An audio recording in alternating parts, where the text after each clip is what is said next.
Hi there.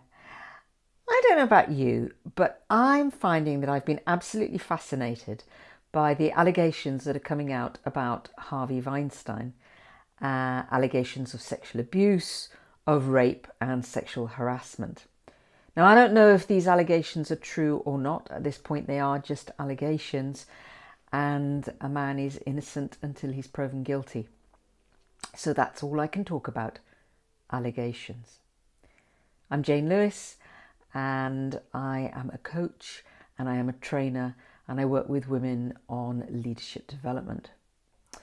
Now, one of the reasons why the Weinstein story has taught me so much more or interested me so much more than stories of Jimmy Savile or Rolf Harris or many of the other stories that have been coming out of media land is that Weinstein has focused, as far as I can tell anyway, on young women, and he's focused on young women in the context of their career.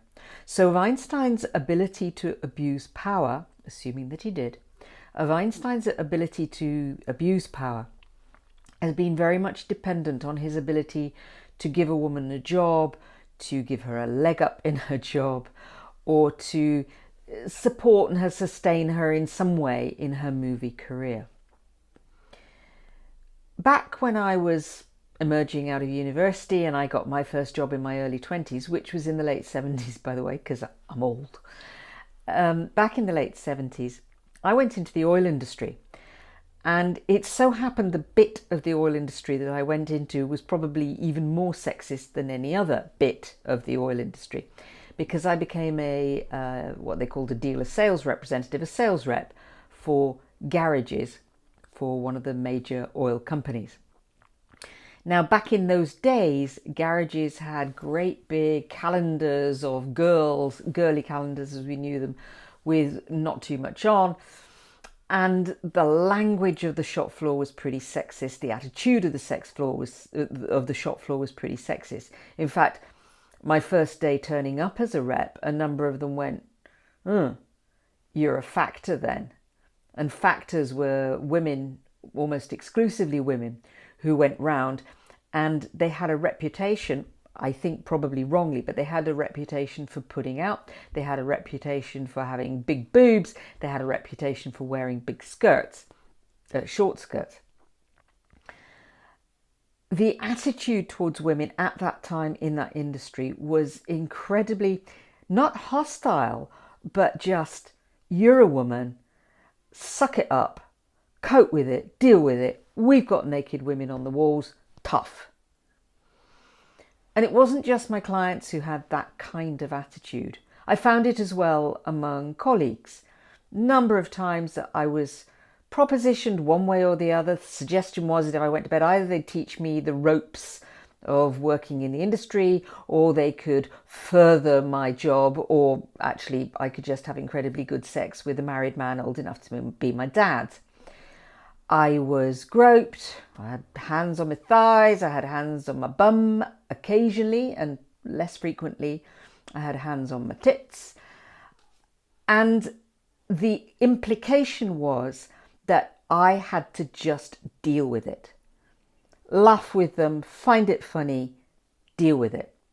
And I don't know whether I'm aligning him at this point, but my boss at the time, there is no way I would ever have shared this fact that my colleagues and some of my clients were behaving in this way, because my impression was that he would probably have told me, deal with it or find another industry, because this is the oil industry and this is what we do. Having spent time in the oil industry, I then moved into the shipping industry and then into the IT industry. And they're all very male-dominated industries. I had propositions. I had clients who told me that I could have their business if I'd sleep with them. In fact, I had one client who told me I could have his business if I slept with him. And when I said no, he said I could have his business if I paid him commission. Not sure how that one works, but anyway, still said no. I had one client who I was doing some research work in his office. It was a very small confined space, and he started to come on to me. He started to imply that what I wanted more than anything in the world was to go to bed with him. I got very uncomfortable, and as you do when you're uncomfortable, I started to do this. And he said, "What are you doing?" "I'm scratching my back," I said. "Oh, let me scratch it for you," he replied. But it wasn't just my clients, colleagues. I had one client who, after a very drunken lunch, came back to the office.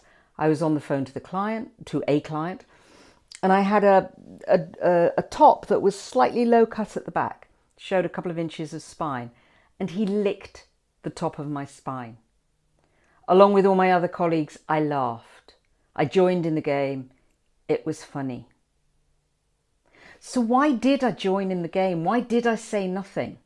Well, one of the reasons was that there was, at the time, and this we're talking now, late 70s into the 80s, maybe even to the early 90s, radical feminism, particularly in the late 70s, was something I didn't find attractive. I found the idea of equality for women really attractive. Radical feminists would say, when a man behaved like this in the workplace, this is an abuse of power.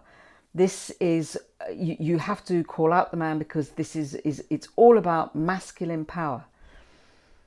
And I couldn't see it. I felt that they were overreacting.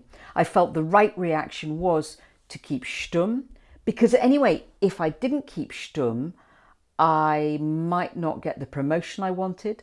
I would probably be regarded as a troublemaker, a whinger, a shit stirrer, a nuisance.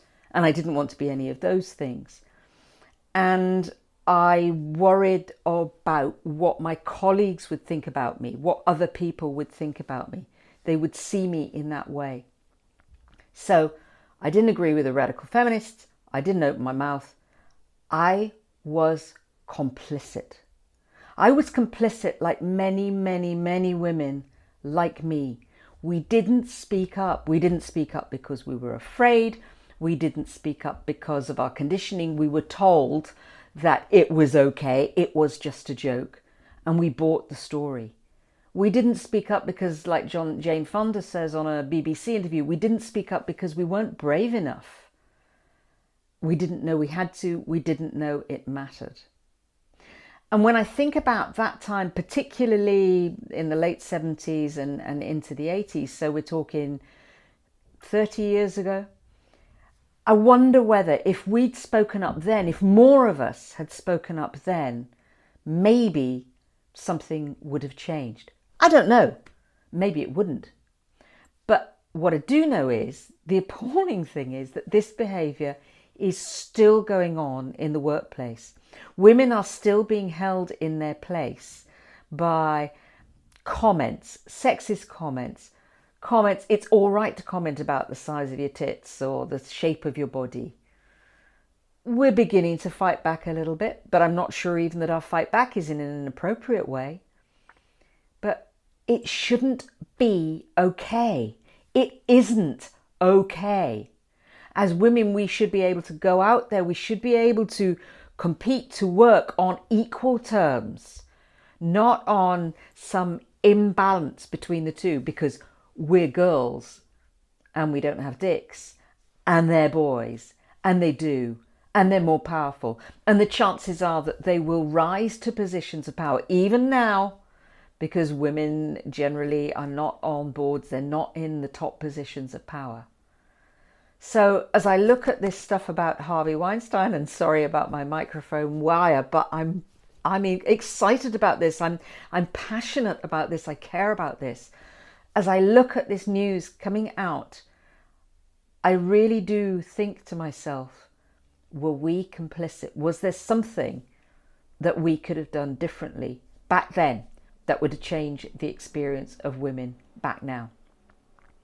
And what I also know is it's really, really, really important that women now stand up and speak up and be brave and take the risk that they might lose their job, or that that their career might in some way be sidelined, because this has to stop. It's wrong. Whether Weinstein was guilty or not, don't know. We'll find out. But it's still going on. And it's not just going on in media land. It's going on in everyday industries. The oil industry, the shipping industry, the management consultant industry, the IT industry, all those places, it's going on. In schools, it's going on. In hospitals, it's going on. It's going on everywhere, still, now, and it needs to stop. Thanks for listening. Goodbye.